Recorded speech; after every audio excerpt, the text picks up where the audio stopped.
सत्य समझे तब देवशास्त्र निमित्त कहे जाते हैं, परंतु गतादि सत्य समझने में निमित्त रूप भी नहीं है। पूज्य गुरुदेव से कितनी अलौकिक बात है।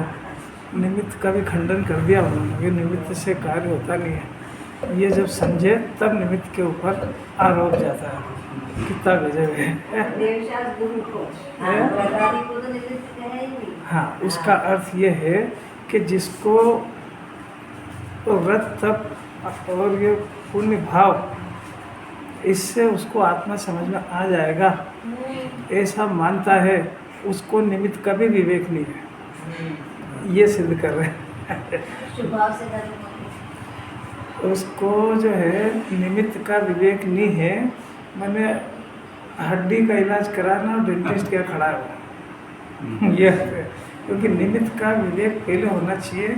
अब जब स्तर वजन जाता है तो निमित्त से कार्य होना मान लेता है। भाई निमित्त से कार्य नहीं होता, पर निमित्त यथार्थ होता है। ये दिमाग ये अभी उसको तो निमित्त का ही विवेक नहीं है कि उसको जब सम्यक दर्शन होगा तो उसकी अपनी समझ देखो कितना साफ लिखा, सत्य समझे तो। अब सत्य समझे तो ये अपने उपादान से समझेगा ना, तो उसमें देवशास्त्र गुरु की ही वाणी होगी। अब ये वाणी सुने ही नहीं और खाली पूजा पाठ करता रहे, सम्यक दर्शन में निमित्त भी नहीं है ना। वो तो पुण्य का निमित्त है और ये आत्मा समझने के निमित्त है। गुरुदेव के मर्म को समझना बहुत बुद्धि चाहिए उसके अंदर। देखो निर्जरा अधिकार है, बहुत अलौकिक है और इसका जो भावार्थ है पता चलेगा आज। निर्जरा अधिकार का प्रथम अमृतचंद्राचार्य ने मंगलाचरण करा और निर्मल ज्ञान ज्योति प्रकट कराई। अब भावार्थ के अंदर जय सिंह साहब छाबड़ा बहुत सरल करते हैं। सरल भावार्थ पेज नंबर है 303, निर्जराधिकार का प्रथम श्लोक 133 नंबर का भावार्थ। संवर होने के बाद नवीन कर्म तो बनते ही नहीं है। एक ही धड़ाका है कुछ। संवर होने के बाद नवीन कर्म का बंधन खलास हो जाता है। फिर क्या होता है, जो फिर पहले के जो कर्म बंधे हुए अब उनकी निर्जरा होती है। जब उनकी निर्जरा होती है तो फिर ज्ञान का आवरण दूर होने से वह ज्ञान ऐसा हो जाता है कि फिर रागादि रूप परिणमित नहीं होता है, सदा प्रकाश रूप ही रहता है। कितनी अद्भुत बात है। कौन कुंदाचार्य मिल गए, मैंने इसको जीवन की अद्भुत निधि मिल गई। बस एक बार उनको गुरु मान ले और उनकी बात समझ जाए, क्योंकि वो जितने दूसरे आगम के वाले आचार्य हैं उनसे अलग हटके बात करते हैं, अलग हटके कोई अद्भुत बात करना चाहते हैं। सारे आगम के ग्रंथों के अंदर तपसा निर्जरा तप से निर्जरा होती है। 6 अंतरंग, 6 बहिरंग, अकाम निर्जरा, सकाम निर्जरा, सविपाक, अविपाक, गुण श्रेणी निर्जरा, बहुत सारा निर्जरा का आगम में वर्णन है। किस किस गुण स्थान में कब कब कितनी निर्जरा होती है, वो सब आगम के ग्रंथों में है। कुंदाचार्य ने वो नाम भी नहीं लिया। देखो गजब, उन्हीं की ताकत है इतनी, वो कोई भी विरोध नहीं कर पाया। इसलिए नहीं बात करती नहीं, जिसको नहीं लगती है वो तो कुंदाचार्य से सहमत ही नहीं है। कुंदाचार्य नहीं तो है ही सही, हर बात नहीं है उसमें क्या। ये शरीर आत्मा न्यारा है, नई बात तो है ही सही। और शरीर का कर्ता जीव नहीं, ये भी नई बात है। और ये बात इसको इसके परिणाम से इसको कर्मों का बंधन होता है, ये नहीं है, अद्भुत है। किसको मालूम है क्या कोई कर्मों का बंधन होता है, तभी तो अनुमति के देव सृष्टि के कर्ता नियम सिद्ध होती है। क्योंकि वो तो सीधा कह रहे करता है, सृष्टि के करता, तो इसके तो सत्ता ही सब चलेगी। यहाँ कह रहे नहीं, ये जीव भाव होते हैं, इसमें भाव से 8 कर्म बनते हैं और उस कर्म का फल मिलता है। तो जगत का कोई देव करता है ही नहीं, हरण भगवान भी नहीं, इसमें तो सब नहीं है, एक से एक। जो समझेगा उसको नहीं लगेगी, जो विचार करेगा उसको नहीं लगेगी। जो सिर्फ सुन के गर्दन हिलाएगा ना तो भोंदू का भोंदू रहेगा। यहाँ हर बात उसको लगना चाहिए। ये कौन सी नई बात है आज, तो मैंने कल सुनी तो उससे तो आज अलग हट की बात है। तो देखो तो क्या कहते हैं, देखो संवर होने के बाद नवीन कर्मों का बंधन नहीं होता है। तो इसका अर्थ है कि भाई संवर क्या होता है समझना चाहिए इसको। तो संवर भी दो तरह का होता है, द्रव्य संवर, भाव संवर। निर्जरा भी दो तरह की होती है, द्रव्य निर्जरा, भाव निर्जरा। तो भाव निर्जरा, भाव संवर किसको कहते हैं? इस जीव को अनादिकाल से मिथ्या दर्शन, मिथ्या ज्ञान, मिथ्याचारित्र ये चला आ रहा था, ये भावों में चला आ रहा था।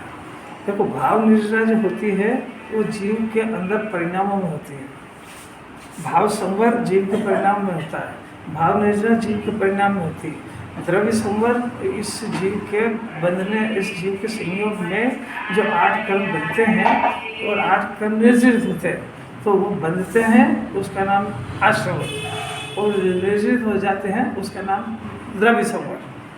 बात समझना जरा। तो यहाँ पर क्या होएगा, यहाँ पर उसको दोनों ये भाव संवर रुका कि द्रव्य संवर भी रुक जाता है।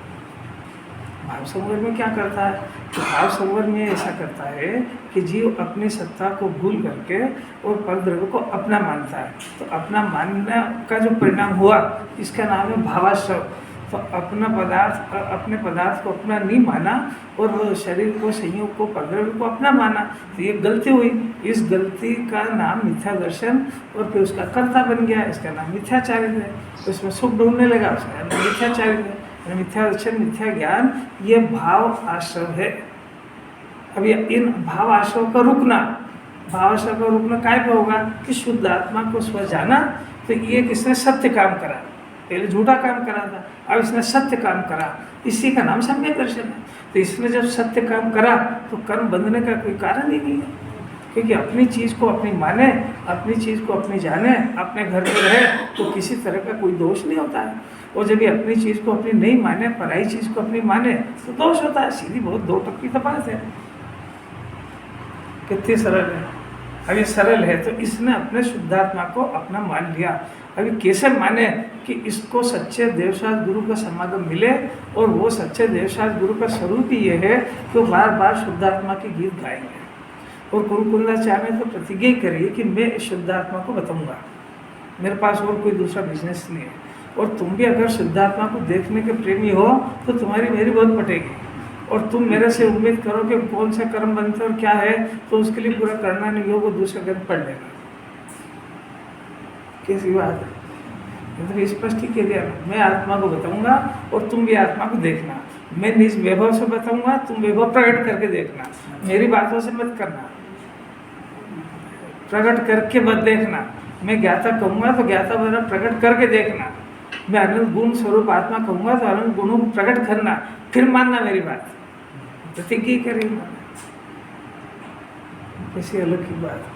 देख एक बात समझ लेना चाहिए, कुंदाचार्य का हृदय, उन्होंने प्रतिज्ञा करी है कि मैं शुद्ध आत्मा को बताऊंगा, क्योंकि शुद्ध आत्मा में ही लीन होने वाले पंच परमेष्ठी कहलाते हैं। शुद्ध आत्मा के आश्रय से ही मुनि दशा होती है, और शुद्ध आत्मा के आश्रय से, अवलंबन से सम्यक दर्शन होता है, सम्यक ज्ञान होता है, सम्यक चारित्र होता है, और संवर का जन्म होता है। संवर कहो कि सम्यक दर्शन, ज्ञान, चारित्र कहो, एक ही बात है, इसलिए मैं बताऊंगा। बात समझ में आ रही है। दूसरी में एक बात और बताऊंगा, वो बहुत गजब की है, वो भी किसी आचार्य ने नहीं बताई, और उसी के ऊपर पूरा हिंदुस्तान विरोध में आ गया, क्योंकि कुंकुंदाचार्य के हृदय को गुरुदेव ने खोला। अब लोग इतना तो समझते नहीं कि इन्होंने कुंकुंदाचार्य के आधार से बोल रहे हैं, वो तो समझते थे कि इन्होंने धर्म चलाया, इन्होंने धर्म चलाया, ऐसा आरोप लगा करके विरोध में आ गए। अब वो बात क्या है कि कुंकुंदाचार्य एक तो स्वभाव बताएंगे, और एक स्वभाव का जिस पर्याय ने आश्रय ले लिया है, ऐसा सम्यक दर्शन, ऐसा सम्यक ज्ञान, उसकी महिमा बताएंगे। अन्य आचार्यों ने पंचम गुण स्थान वाले, उनका नाम ही व्रति श्रावक है, पंचम गुण स्थान वाले का नाम व्रति श्रावक है, छठे सातवें वाले का नाम मुनिराज है, और इससे ऊपर के गुण स्थानों वाले वहाँ से 12वें 13वें से केवल ज्ञानी परमात्मा है। तो ये तीनों सम्यक दृष्टि है कि नहीं? क्या है सम्यक दर्शन तो ही, जब ऊंची पदवी को नाम ले लिया तो सम्यक दर्शन तो उनके है ही सही। बात समझ आई? तो यहाँ स्पेशल उन्होंने सम्यक दृष्टि को लिया कि सम्यक दृष्टि के भोग निर्जा के कारण है, तो यहाँ से हिंदुस्तान बिल्कुल लिया है। तो बताना उनको भोग नहीं बताना है, सम्यक दर्शन की वो महिमा, मैंने आत्मा के उस गुण की महिमा। किसी का माइक चालू है इसके अंदर, देखो नहीं जरा। आत्मा के उस गुण की, आत्मा की उस पर्याय की महिमा, जिस पर्याय ने शुद्ध आत्मा को स्वीकार कर लिया, उसके गुणगान गाते हैं। कौन? ये OnePlus जिनका भी मोबाइल है उसका ऑडियो सिस्टम बंद करिए। OnePlus इसमें नाम नहीं आता। बात क्या समझ में, क्या बोला मैंने? पूर्ण कुंदाचार्य ने उस सम्यक दर्शन, सम्यक ज्ञान और सम्यक चारित्र का अर्घ चढ़ाते हैं ना पूजा में, तो सम्यक दर्शन का भी अर्घ चढ़ाते हैं ना। सम्यक दृष्टि का नहीं चढ़ाते, सम्यक दर्शन का, सम्यक ज्ञान का, सम्यक चारित्र का अर्घ चढ़ाते हैं। तो पूर्ण कुंदाचार्य ने इसी को पकड़ा कि जगत तो सम्यक दर्शन वाली पर्याय की कोई महिमा नहीं है, इसलिए उन्होंने सम्यक दर्शन की इस पर्याय के इतने गुणगान गाए हैं कि जिस पर्याय ने सम्यक दर्शन, जिस शुद्धात्मा को इस पर्याय ने स्वीकार कर लिया, जिस शुद्धात्मा को इस ज्ञान ने स्वीकार कर लिया, उसका अर्घ चढ़ा के आते हैं वहाँ पर। अब उसका काम क्या है कि वो जब तक ये ऊंचा गुणस्थान नहीं हो तब तक वो खाएगा पिएगा कि नहीं, तो वो खाता पीता उनको सबको रोजा खाते में डालते हैं। तो ये किसी से बर्दाश्त नहीं हुई कि साहब ये कैसा है। अब देखो आपने कह दिया ना सम्यक दृष्टि के भोग निर्जा के कारण है, तो थोड़ा भोग थोड़ी निर्जा होगी, तो खूब भोगेगा तो खूब होगी, यह अर्थ निकाल लिया उसने। नहीं ये बात समझ, जिसको मरना ही है, जिसकी हुनर खराब है, तो क्या करेगा तो उसको बाद समझ में नहीं आया, वो समझा रहा आचार्य। तो पहले तो जजिन साहब छावड़ा ने कितना बढ़िया कहा कि संवर होने के बाद नए काम तो आते ही नहीं। मैंने मिथ्या दर्शन संबंधी, मिथ्या ज्ञान संबंधी, मिथ्याचारित संबंधी नए कर्म नहीं आते हैं। यानी ये जीव ने अब अपने शुद्धात्मा को अपना मान लिया है, तो स्वप्न में भी किसी भी परद्रव्य को अपना नहीं मानेगा। तो अपना नहीं मानने वाला अपराध अब इसके अंदर होगा ही नहीं, क्योंकि जिस आधार से ये अपना उनको मानता था वो आधार ही टूट गया। अपने आत्मा को अपना नहीं मानने की वजह से झगड़ा खड़ा हो रहा था। जब इसको अपना घर मिल गया और अपना शुद्धात्मा को अपना जान लिया, स्व जान लिया, स्व मान लिया और उसमें आनंद भोगने लगा, तो जगत के किसी भी पदार्थ को अपना क्यों मानेगा, जगत के किसी भी पदार्थ की रुचि क्यों करेगा, तो उनके उन पदार्थों का कर्ता कैसे बनेगा। और जब आत्मा में सुख खोज लिया तो स्वर्ग का कौन सा वैभव में इसको मजा आएगा, क्या आ ही नहीं सकता उसको। कितनी भी जिनवाणी तारीफ करे कि स्वर्ग में ये सुख है, तो वो जानता है कि आत्मा का आनंद जो है उसमें सुख है, उसका बाहर के क्षेत्र से कोई लेना देना नहीं। नरक का नारकी भी सुखी हो सकता है और स्वर्ग का देव भी सुखी हो सकता है, शर्त ये है कि जिसने आत्मा जाना वो सुखी है।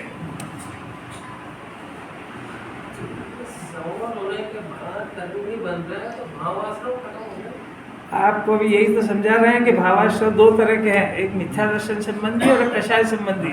तो मिथ्या दर्शन संबंधी आशा उसके होते ही नहीं है। मिथ्या दर्शन की आशा अभी इतनी तो खुलासा करी कि मिथ्या दर्शन संबंधी आश्रय मैंने परद्रव्य को अपना मानता था, उसकी कर्ता बुद्धि रखता था और 5 इंद्रिय के विषय में सुख खोजता था। इसका नाम मिथ्या दर्शन, मिथ्या ज्ञान, मिथ्याचार्य, ये आश्रय। अब सम्यक दर्शन होने पर ये आश्रय तीनों होते ही नहीं उत्पन्न। आत्मा को अपना मान लिया और आत्मा का स्वभाव ज्ञाता है, तो जगत के पदार्थों का ज्ञाता रहने लगा, क्षेत्र की स्वतंत्रता का उसको भान हो गया। तो वो अरहंत भगवान की तरह, वो अरहंत भगवान किसी पदार्थ के करता है कि नहीं, तो नहीं है। तो ये सम्यक ज्ञानी की ये भी करता नहीं है।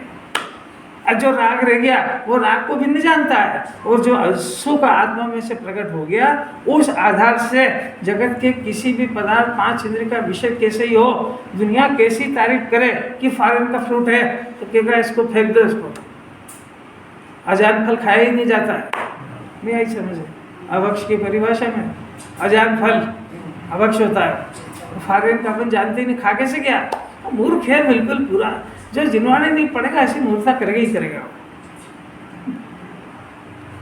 किसी अलौकिक बात है, बहुत अद्भुत बात है। भाव संबंध और द्रव्य संबंध एक साथ ही होता है। हाँ एक साथ। भाव संवर द्रव्य संवर के अंदर निमित्त नैमित्तिक संबंध है, कर्ता कर्म संबंध नहीं है।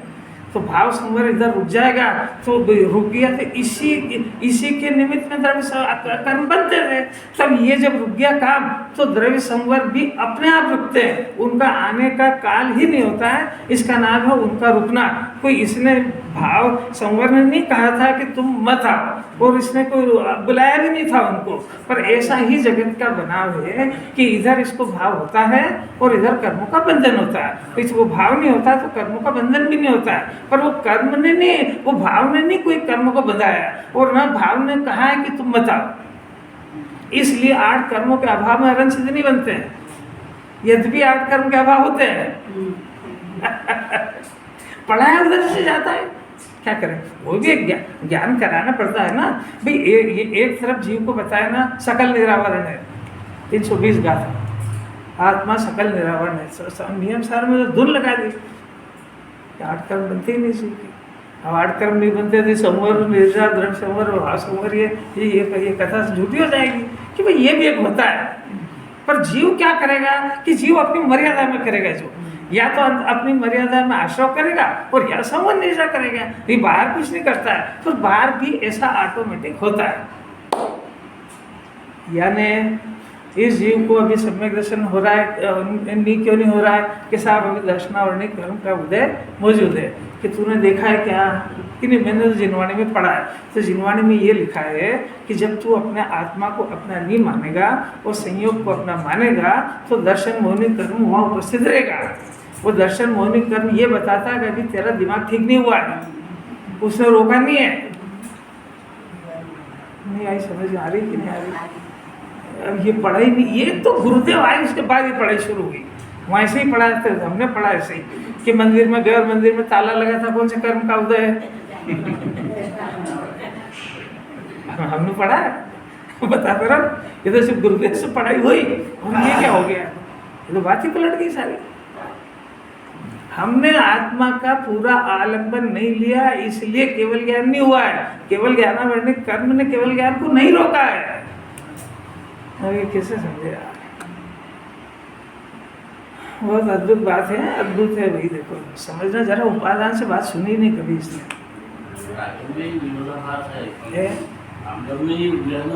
बिल्कुल नहीं, आगम में विरोध, आगम आपको पढ़ना नहीं आया। तब से निजरा होती है। हाँ, और एक सवर से निजरा होती है। हाँ, तो आपने नहीं समझा कि तब भाव तब है, और आत्मा में शुद्धोपयोग का नाम तब है, वो बाहर के भूखे मरने का नाम तब नहीं है। वो भी होता है जब शुद्धोपयोग में आत्मा लीन होता है तो खाने पीने का परिणाम भी नहीं होता है। तो नहीं होता है तो उसकी दशा को देख करके व्यवहार तब कहा जाता है। आपने क्यों नहीं क्लास पढ़ी? व्यवहार से कहना अलग बात है, पर जब आत्मा शुद्ध, अरे यहाँ पर चलो शुद्धोपयोग तो छोड़ो, आप अभी आपने व्यापार व्यवसाय में लगे हैं तो 50,000 1 लाख का आशा में बैठा है खरीदने वाला, तो आपको ना भूख लगती ना प्यास, घर से फोन आता है वहाँ से बार बार, अरे रात हो रही, अरे होने तो हो रही, तो भूख ही नहीं आज तो मेरे को। तो तेरा जब पाप के एक उसके अंदर तो भूख प्यास भूल जाता है, तो ये तो भगवान बनने का मार्ग आ रहा है। उसको काय की भूख प्यास लगेगी? उसको शुद्धात्मा मिल गया, आनंद पद दिख रहा है, वो शुद्धोपयोग में अच्छे से आनंद के फव्वारे छूट रहे हैं, तो वो रोटी खाने जाएगा, वो वहां जाएगा, वो उसको अरे भगवान के दर्शन की भी फुर्सत नहीं उसको। ये परिभाषा कहाँ सुनने को मिलती है? अब ये सुनेगा ना, ये इसको रोंगटे खड़े हो जाएंगे। अब ये देखो अभियाल बताते देखो, संवर होने के बाद नए कर्म तो बनते ही नहीं।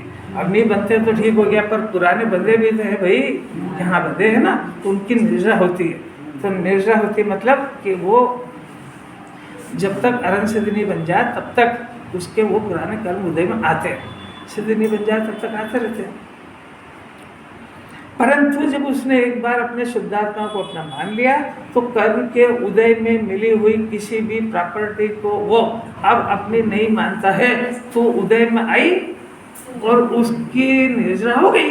मैंने उसको नया कर्म का बंधन नहीं हुआ, नया कर्म का बंधन नहीं हुआ, मैंने उसने करा नहीं, मैंने उसने उसको अपना माना ही नहीं, तो वो आया, फल दिया और वो उसके अपने काल में चला गया। बात समझ में आ रही क्या? और इसको ये आता है उसको फिर अपना मानता है।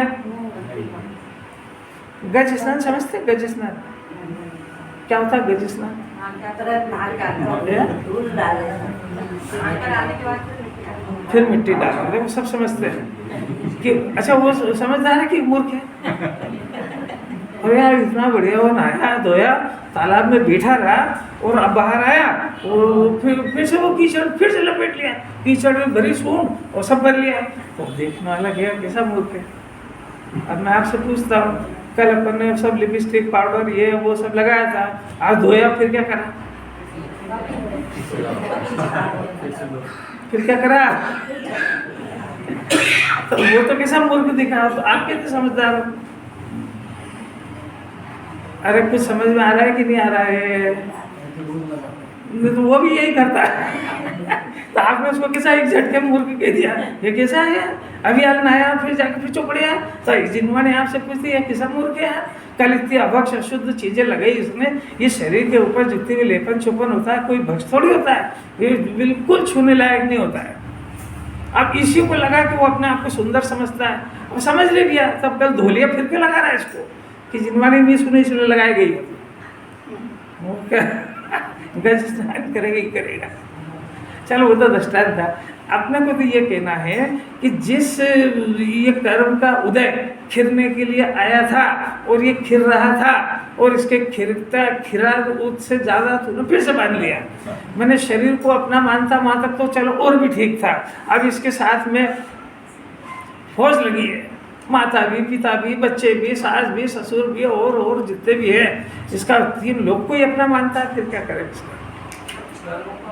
कोई भी आएगा खिलना ही खिलेगा। हाँ वो खिरने के लिए ही आता है। हाँ वो खिरने के लिए ही आता है।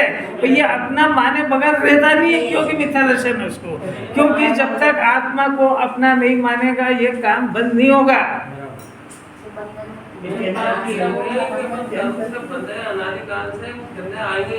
आएंगे और ये आएंगे, वो कर्म के प्रकरण की बात नहीं चल रही, जीव की मूर्खता की बात चल रही है कि ये अपने आत्मा को जब तक अपना नहीं मानेगा तब तक कर्म के उदय में मिली हुई प्रॉपर्टी के ऊपर कब्जा करेगा ही करेगा। तो अगर आपको संसार से बचना हो तो आपसे पूछते क्या करना चाहिए? अच्छा ये कहाँ से लाओगे अकल? कर्म को आने से रोक दो।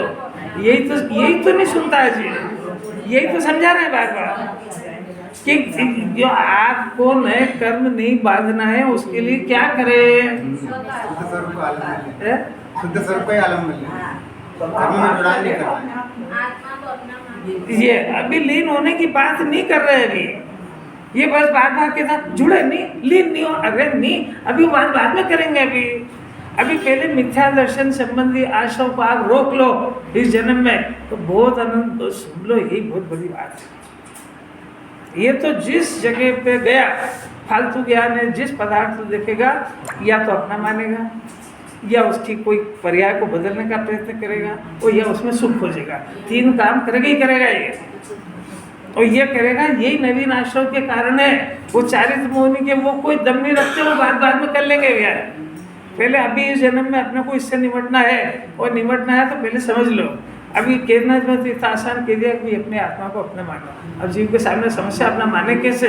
तो ये अपना मानने के लिए उसके अनंत गुणों का विचार करो, उसमें क्या क्या भरा है उसके वैभव को समझो, उसके कर्तव्य को समझो, उसके स्वभाव को समझो, वो क्या क्या करता है ये समझो। वो समझ करके अपन खुद फिर कहीं उससे विपरीत काम तो नहीं कर रहे हैं ये देखो, और फिर विपरीत काम कर रहे हैं तो आपको पता लगेगा कि अब इसको अपने को छोड़ना चाहिए। ये सब आपको पुरुषार्थ करना पड़ेगा। आप सोचो कि बस खाली सुन लिया, हमें कितना 20 उम्र की क्या विधि, आत्मा को अपना मानो तो फिर कोई कर्म नहीं बंधेगा। तो फिर मानने का क्या करता भैया?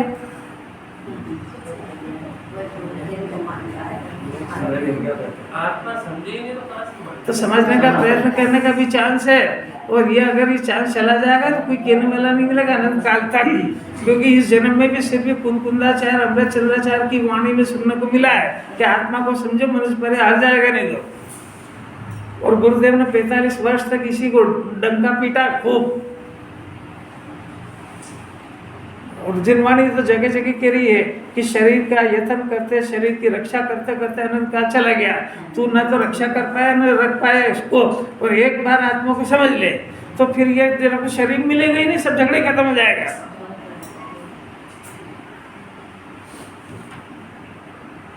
बात नहीं जी, सरल है कठिन। देखो अब ये ज्ञान का आवरण दूर होने पर ज्ञान ऐसा हो जाएगा, कैसा हो जाएगा कि पुनः रागादि रूप परिणमित नहीं होता है। और क्या सम्यक ज्ञान, ये संवर का जन्म होने पर ज्ञान में क्या कला आ गई है। देखो केवल ज्ञान हो जाएगा, तो केवल ज्ञान कब होगा कि जब पूर्व में बंधे हुए सारे द्रव्यकर्म ये भी अभाव हो जाएंगे, और जीव के अंदर जो शुद्धि प्रकट हुई है ये शुद्धि बढ़ करके निर्जरा हो जाएगी, और उससे बढ़ करके पूर्ण शुद्धि हो जाएगी। तो पूर्ण शुद्धि होने पर तो राग रहा कि नहीं, राग रहा कि नहीं, राग रहा नहीं, तो ज्ञान के अंदर राग है ही नहीं, तो दिखता भी नहीं है। अपने केवल ज्ञान के अंदर अपने को देखते हैं ना, तो अपने अंदर तो केवल ज्ञान प्रकट हो गया, अब राग रहा ही नहीं तो राग दिखता भी नहीं है। बात समझ में आ गई। अब नीचे चलते हैं कि सम्यक ज्ञान होने पर ज्ञान और राग का भेद ज्ञान हुआ है। ज्ञान और निरावरण कह रहे हैं ना, ज्ञान और राग का भेद ज्ञान हो गया। भेद ज्ञान का अर्थ ये है कि ज्ञान स्वभावी आत्मा और इस ज्ञान का दर्शन करने वाला ज्ञान, इस ज्ञान को स्वीकार करने वाला ज्ञान, ये अपना ही है। अपने ज्ञान से अपने शुद्धात्मा को स्वीकार करा, तो जान के करा कि बातों में करा कि शास्त्र पढ़ के करा, अरे बोलते तो जाओ, जान के करा, जान के करा। मैंने ज्ञान ने अज्ञान स्वभावी आत्मा का आश्रय लिया, सहारा लिया और उसमें डूबा, और डूबा आँख ज्ञान को आँख खोल के देखा ज्ञान से अंदर, तो राग मिला कि नहीं, नहीं मिला। तो राग दिखा लेकिन भिन्न नहीं दिखा। अभी आप तो होश में नहीं है, मैंने क्या पूछा।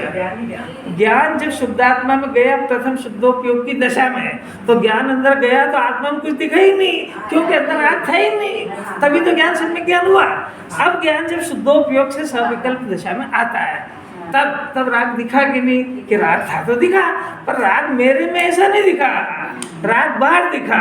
तो अब राग मेरे में नहीं है ऐसा दिखा, और राग बाहर दिखा, तो अब जो ज्ञान परिणमन करता है, तो ज्ञान ज्ञान रूप परिणमन करेगा, एक राग रूप करेगा। अरे गजब हो गया, ये वो कितना ही राग हो 6 खंड का, वो राग रूप परिणमन नहीं होता है, वो ज्ञान रूप परिणमन होता है। मैंने राग को भिन्न जानता हुआ परिणमन करता है, तो कि हर गेयों को जानते हुए अलिप्त रूप से परिणमन करने की कला सीख जाता है। अरे ये कला आ जाए जीव को यार, सीख जाए। राग होने में जिनवाने को कोई आपत्ति है ही नहीं। आपत्ति तो इस बात में कि ज्ञान राग को देख करके राग रूप क्यों परिणमता है। ये ज्ञान की ये गंदी आदत क्यों है कि जिस गेय को देखता है उसके बारे में विचार शुरू कर देता है, मैंने उस रूप परिणमन करता है, इसमें जिनवाने को सख्त आपत्ति है। अरे एक डॉक्टर से पूछो कि बहुत तड़प रहा है ऐसे पेशेंट को देख करके, वो खुद कितना दुखी होता है, और उसकी घरवाली बीमार हो जाए तो हो गया, दो ही का अंतर समझ में आ गया।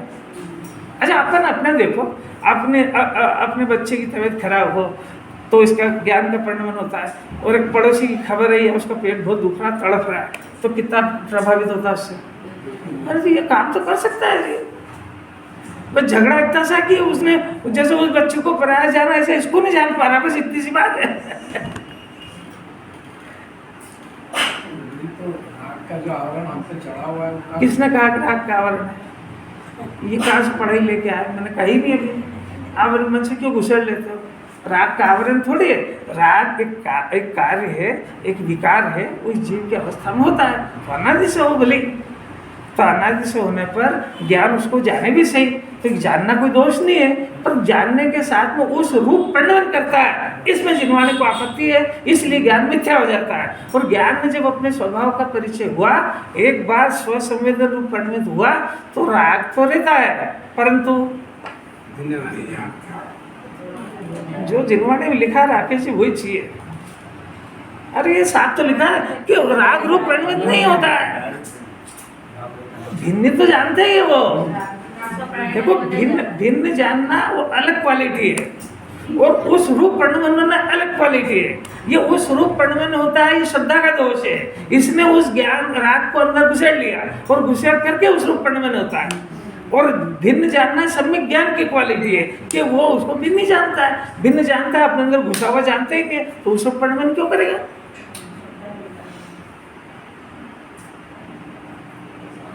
एक एक शब्द में बहुत मर्म है और एक एक शब्द में भी अनंत भाव छुपे हुए हैं। जरा सी सतर्कता से नहीं सुनेगा तो कुछ का कुछ अर्थ लगाएगा। अब बहुत जोरदार ग्रंथ, अब बहुत जोरदार गाथा, अब कुंदाचार्य एकदम धड़ाका लगाते हैं। देखो द्रव्य निर्जा का स्वरूप कहते हैं और अगली गाथा में भाव निर्जा के स्वरूप की बात करेंगे। द्रव्य निर्जा क्या होती है और भाव निर्जा क्या होती है अभी अपन बता चुके हैं।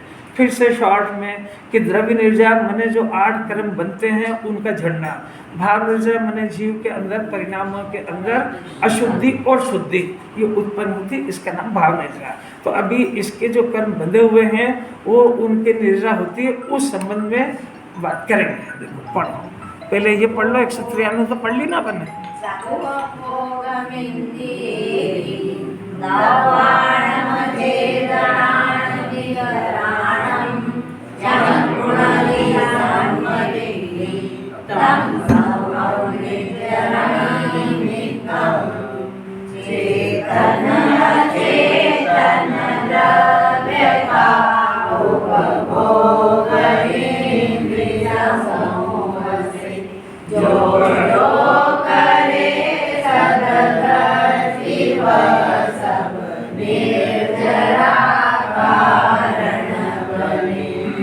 देखो गाथार्थ कुंदाचार बहुत शॉर्ट में कहते हैं।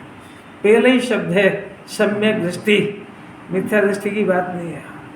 सम्यक दृष्टि किसको कहते हैं? जो अपने शुद्ध आत्मा को स्व जानता है, जो अपने ज्ञान अपने आत्मा को ज्ञाता जानता है, जो अपने आत्मा में सुख समझता है, ऐसे जीव का नाम सम्यक दृष्टि है। फिर से ना, सम्यक दृष्टि किसको कहते हैं? कि आत्मा एक पदार्थ है ना, शरीर की और मनुष्य की बात नहीं है। आत्मा एक पदार्थ है, वो कैसा है कि वो द्रव्य गुण पर्याय वाला है, तो उसकी पर्याय प्रति समय प्रकट होती है। श्रद्धा ज्ञान चारित्र की तीनों पर्याय प्रकट होती है। वो पर्याय अनादिकाल से विपरीत काम कर रही है। विपरीत काम करने से उस कार्य का नाम मिथ्या दर्शन ज्ञान मिथ्या चारित्र है।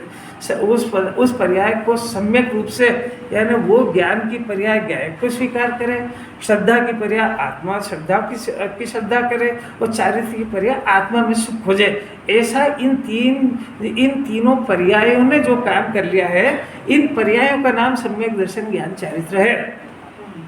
अब ये बात तो उसको समझ में नहीं आएगी क्योंकि ऐसा आत्मा कैसे दिखे।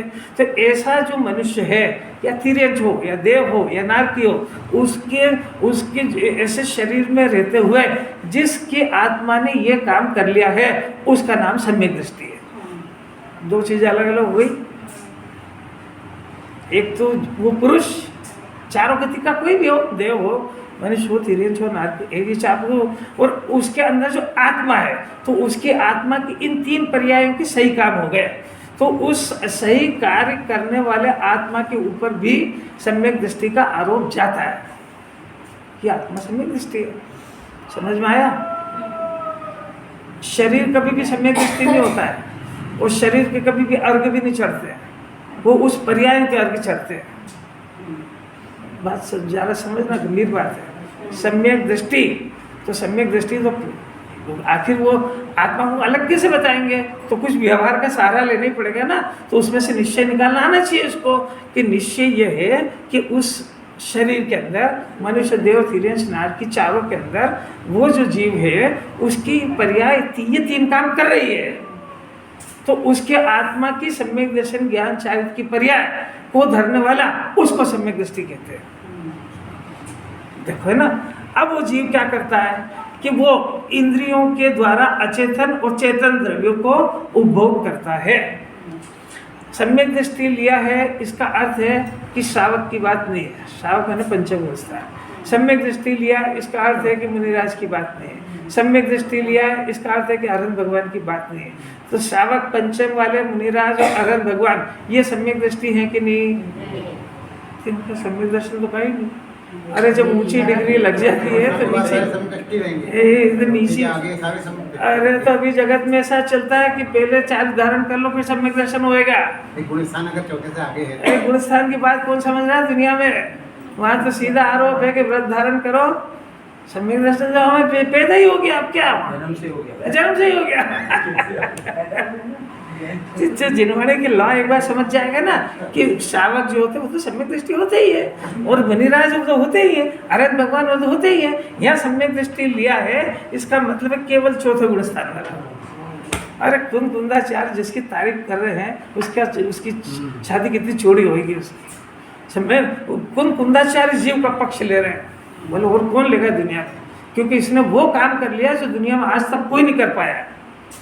मैंने सम्यक दर्शन अपन कहाँ कर पा रहे हैं भाई, नहीं कर पाए ना, इतना हो गया वो।